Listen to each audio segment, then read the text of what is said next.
Ed here. Today is February 8, 2020. And as you could guess from all the video stuff that you've seen already, I'm in New Orleans, Louisiana. That's right, I'm in JP the B-Man's stomping ground. As a matter of fact, I called JP to let him know that we were going to come up here and sneak in his backyard and do a removal. But he wasn't able to come out. He's sick actually right now, so he wasn't able to do it. So, like I said, this whole place has been demoed except for this little area right here. And in this, right behind here is where the beehive obviously is. We didn't even have to use the FLIR to find these guys. The construction guys, they found it for us. And they taped up the hole. I guess they put a hole in there and the bees started coming out. And they taped it up. But they opened all this stuff up.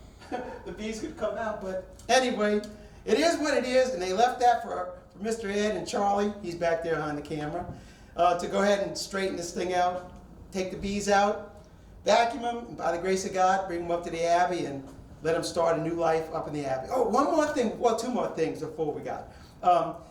Like I said, today is February 8th. Mardi Gras, actually, the season of Mardi Gras starts today and tonight. And I was hoping that maybe we could catch a parade as we're going up and down St. Charles, but we didn't see anything. We might see something as we're leaving, but we didn't see anything today so far. But the other thing I want to say is that tomorrow, oh no, there's two more things. Tomorrow is Mom's birthday. Mom will be 95 tomorrow. So there's time still to get your birthday wishes in on the video when I post it. And the other thing is, you see this nice cool shirt that I'm wearing? Well, my buddies Jackson and Josie Perrette, they sent me this t-shirt. They're actually, as you can see, they live in Pittsburgh, honey. So Jackson and Josie, thanks so much for the t-shirt. And let's wrangle some bees and bring them up to the Abbey. So before I start on this, if Wreck-It Ralph was here, he'd know exactly how to do this. But I kind of been around it a little bit, so I'm familiar somewhat. In these older houses, this house is over 100 years old. And so in the older houses, you know, those are the days before they had sheetrock. They had what they call plaster. And all these walls were plastered at one time. And to put the plaster up, what they need to do is they put these little strips of wood across the 2x, and they space them out about 3/8, half an inch apart. And then they take plaster, and then they start spreading it on the wall. And what happens is that plaster then goes in between the slats on the piece of wood, and that plaster then pushes behind that wood and then butterflies out, mushrooms out, and sticks. And so that's how that plaster sticks to the wall, is because of the piece of wood that are held on the 2x4, and then the mushrooming part of the plaster behind it, and that plaster will then stick on the wall. Otherwise, it would just fall right off. So to take this off, it has one layer of sheetrock, and then there's some wood or something behind it. I don't know what's going on with that. We're going to find out real soon. But then once we get the sheetrock off, then we're going to encounter the plaster.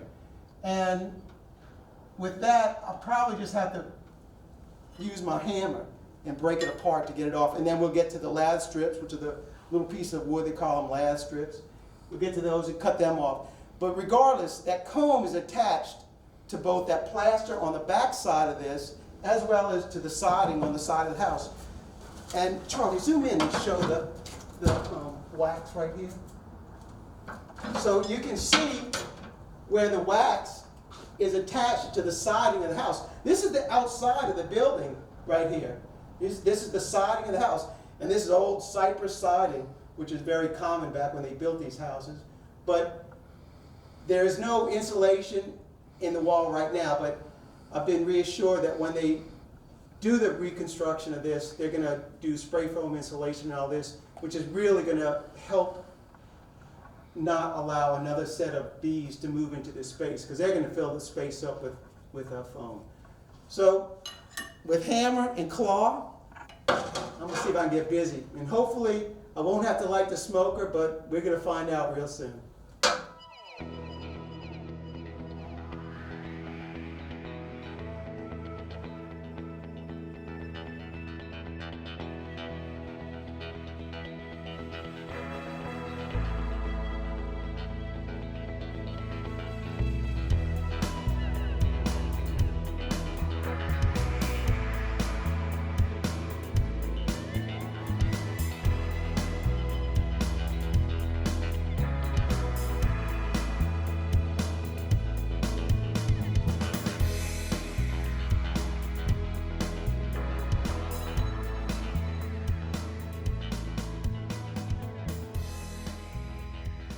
So I removed the sheetrock right around where the bees are. They still go down all the way past these strips right here.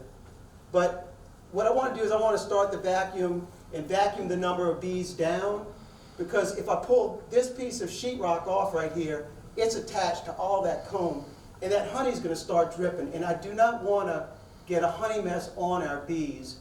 So we're going to start the vacuum right now, knock down the numbers, and after we get the number of bees knocked down a little bit, then I'm going to go ahead and remove that piece of sheetrock, and we might even be able to see what the whole hive looks like, because at that point I may be able to remove the little piece of wood, the stripping of wood right here.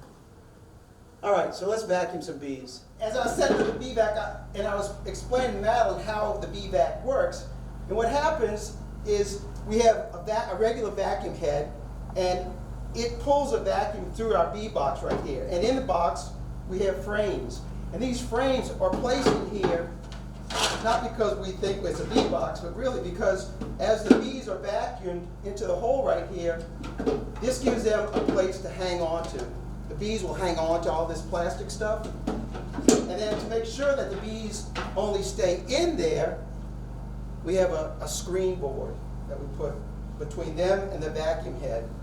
We put the vacuum head on there, and then we put the board that holds the vacuum head. And just to be sure, we got another screen on top of that. So all these are the components of the bee vac, and then we place our vacuum head right on top of that. And that's the setup.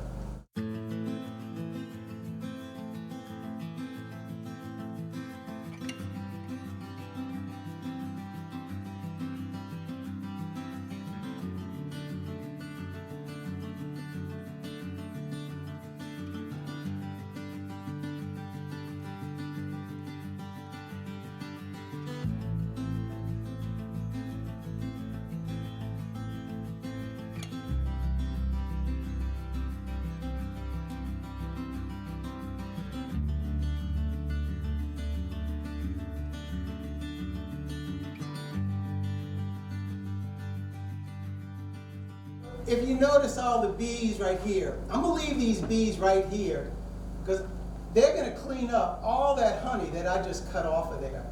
It's really a good idea to leave them on that. I'm going to start taking down these last strips, cutting this stuff out to finish exposing the hive. Let the bees work on this right here.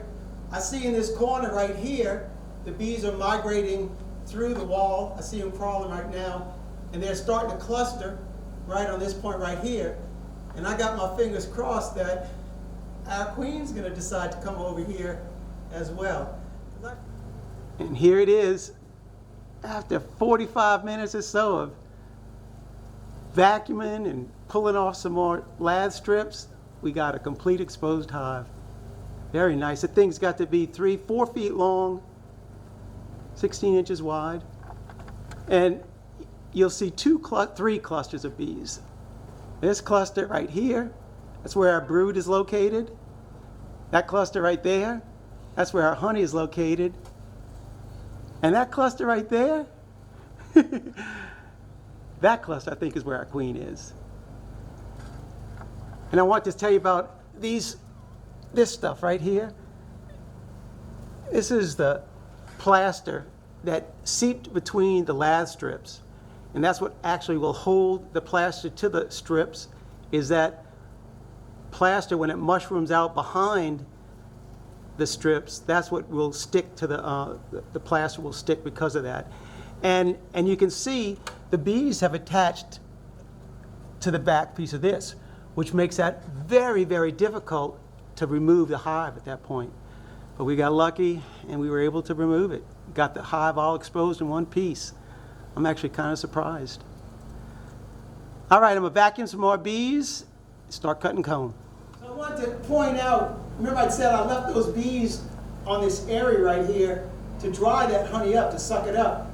And it may have been half an hour at the most, and it is now all dry. The bees have pulled all that honey. And the reason I want to get this dry is because we don't want honey leaking on especially on our brood. So the bees will let them clean it up, And now as we cut it out, I'm not going to have to worry about this honey dripping down other than when I make the cut on the comb. But our brood section is right in this area, right in here. So as long as I stay below the honey section, we should be all right as far as not getting any honey on our brood. And I don't want to get any honey on the brood.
Can you believe that? All them bees?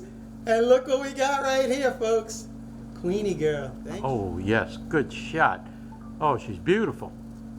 She's big, too. Oh, yeah, you could. Look, I know for a fact the 628 Dirt Rooster would have seen her. My that girl stands goodness. out like his big old watermelon hands.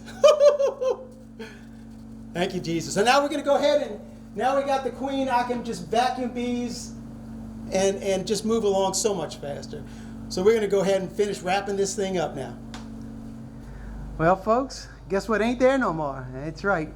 That's one beehive that ain't there. I wound up taking off that other section right there just to make sure there wasn't any comb and make sure we got all the bees. There's still a couple more bees. We'll go back in one more time and we'll call it a wrap. I'm going to go ahead and show you what we vacuumed up, honey and the comb. I'll show you that right now. So here's our bees.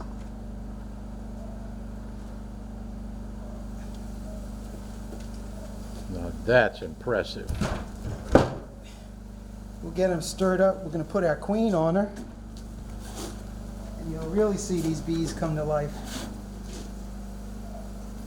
They're going to migrate from over here to over here. Give her a few minutes and you'll see these bees move over.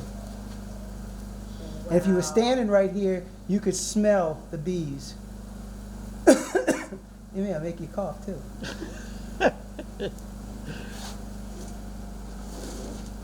The bees are already starting to move over to her. All right, let's take a shot of the honeycomb. So this is the honey. We're going to be able to give a good bit of this back to the bees. So I mean, a lot of this is frameable honey. It's dry, so this is all good. And then our brood, we got about 3 nice sections. I think we're going to get probably minimally 2 frames. We might get 3 frames out of it, but it's not bad. All right, let's wrap this thing up. Here we go. I think get on that side. Look at there we go. Good, we got it. We're in there. We're in It's there. a wrap. Yeah, right. so that's all we got for you in this one. Man, it was a great one. Now, Madeline here, the developer, she's the one who contacted us to see if we can get these bees out of it, because what she said is she's so concerned about the bees that most developers, when they develop property, it's such a hassle to deal with the bees, but she goes the extra mile and called us up because she wanted to save the bees. So thanks, Madeline. You're welcome. It's all about the bees. Amen. That's it. Thanks for watching. Keep on watching. We'll be making more. God bless. Oh, you messed that one up. Mr. Ed, I'm out until next Right. video. Wayne, yeah. Good. Thank you. Oh my gosh.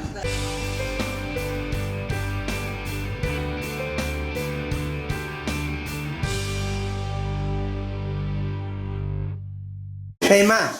Yeah, oh, they got. Ma. Come on. What you got to say? Got anything to say? God damn, it's hot. We got Fire does some that. wrestling to do. What? Wrestling. Wrangling. Wrangle. Wrangling. Okay, that's the other way. All right, so start again. You got Everybody go anything? wrangling. You got anything to say, Ma? It's a good day for wrangling. Yeah. So what are we gonna wrangle? Bees! No, we're gonna wrangle birthday cake. Birthday cake! Oh, birthday cake. All right, so what are you gonna wrangle today, Ma? We're gonna wrestle. Oh, we're gonna wrestle. We're gonna wrangle.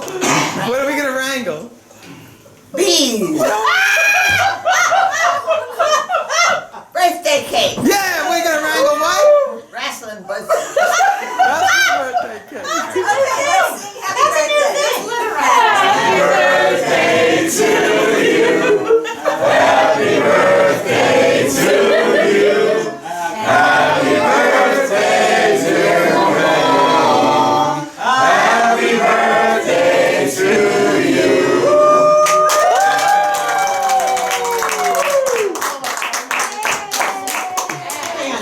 Thanking everybody for coming here. Helped me to see through this last year. 95. As Papa used to say a long time ago when he was 95, let's get this show on the road. I just had to show how many cards Mom got. Oh my gosh. There's so many cards. You can see, I mean, she wasn't even able to put all these cards that she's gotten out. Unbelievable. And there's so many of these cards are really, really nice. A lot of them people made themselves. This is just one example. Oh, this is beautiful. It's all stitched. Oh, there's just so many cards in here that I've seen that were handmade, that were just beautiful cards. Thanks everybody for participating in Mom's birthday. And we're gonna get more cards during the week, and after the video I'm sure everybody will wish her happy birthday. So we'll read a bunch of comments on one of my videos coming up. Thanks again everybody. God bless.